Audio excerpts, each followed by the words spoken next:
You've transitioned out of boxing. I would say, the age of 30, you're doing a podcast now, which I've listened to a few of them because I do love boxing. 30 seems quite young. You've come out at the right time. I've heard you speak about it. You've come out healthy. You've probably done okay out of your fights. You're fully switched on. Not that fighters aren't, but you can see they just go on too long. Was it Roy Jones Jr. you talk about on your podcast that's clearly gone on too far? It's him, isn't it? Yeah, Roy's had, He was fighting until he was 50, wasn't he? Yeah. When we talk, right, or when you talk to anyone, how is the fire gone now? I mean, what you know, you're 34? 34. 34. Yeah, because I'm watching that fight. I know it's 10 years ago. I'm like, fuck, this lad can bang. Yeah. Like, how do you switch that off? Well, depending when this goes out, I'm not far off 35, and 35 is the cut off. There's no coming back from 35. Why? Why is that the age? I don't know. That's the age, don't it? Yeah, that's the age. I've retired at 34, and I did mine. There you go. I turned pro at 20. I started boxing at 10. 10 years as an amateur. I got to 10 years as a pro. And at the point when I retired, I just felt tired. I'd crammed a lot into those 10 years. As I say, I was a championship level fighter after 2 years, I think. 2 years. I was Commonwealth champion, and then I was involved in a few big fights. Lots of drama inside the ring, outside the ring. Had the big fights, done my bit, and then finally won a world title at the fourth attempt. And then from there on in, I knew my days were numbered. Like, genuinely knew my days were numbered. Why? Had motivation gone, or you've had too many fights, or the fact that you'd won the belt, then it was like you'd done what you wanted to do? So after Frotch, it's 15 months, a bit of a slog. I have 3 fights, and after that, in the third fight, I fight Badu Jack for the WBC world title, and I drop a split decision loss away from home in Vegas on a Mayweather undercard, and that was my new rock bottom, and that was my first time ever. What's my life instead of boxing? It was always what's my life after boxing. Now it's what's my life instead of boxing. Didn't last that long, to be honest. Like, it feels like an eternity, but within months, I'm like, all right, come on, let's get back. And I fight my way back into a mandatory position. I beat Martin Murray on an Anthony Joshua undercard at the O2. Now my next fight can be for the WBA super middleweight world title. So I'm in a good place. It does feel like now or never. It does feel like this is the last chance saloon. I have a warm-up fight. Oh, yeah, and I think a week or two after the Murray fight, my first son's born. So I become a dad. It's a game changer. Game changer for me. Like, at whatever age I was then, 27, I think, 28. And I'll just be like, wow. All of a sudden, that ruthless streak is gone. Like, I'm no longer willing to die on my shield, because it's there for my kids now. You know what I mean? It's there's more to life. But I can't leave boxing without this world title. I have a fight against Eddie Goodnick, just a keep busy fight, because there was problems with the belt. It wasn't quite ready. And I fight Eddie on a Channel 5 show. He's a really good fighter. He comes over from Germany. But this is a keep busy fight. It's not a tough fight, keep busy fight. And I'm winning comfortably. Not enough to stop the bout, but the bout goes the distance.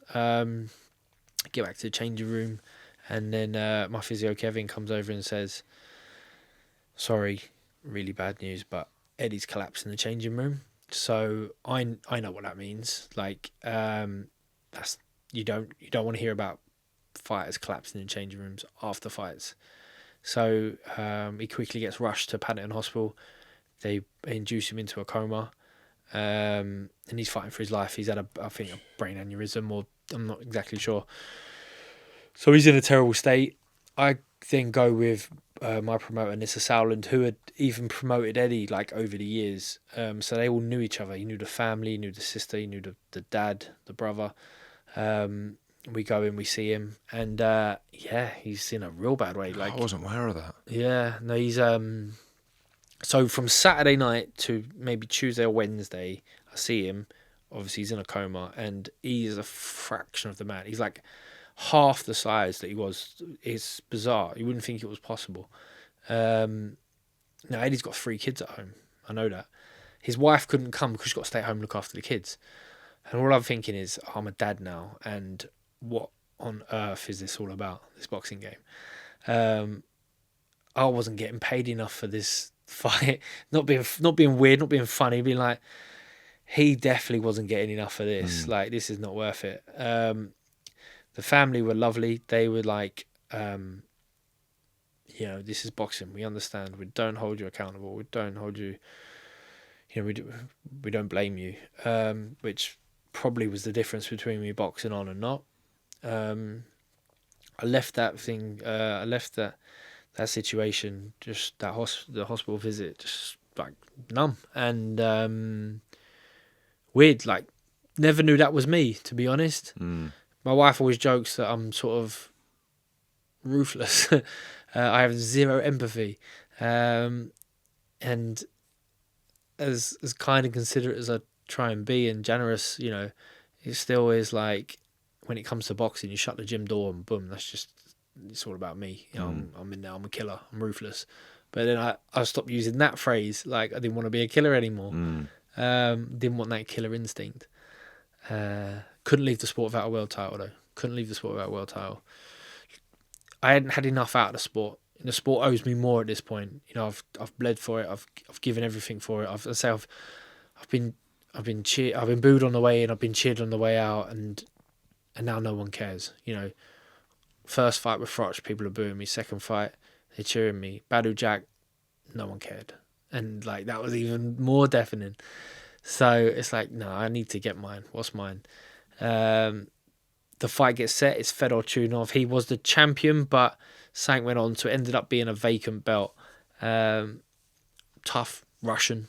Of course, they're all tough. Always tough. Doesn't really look formidable on the tapes.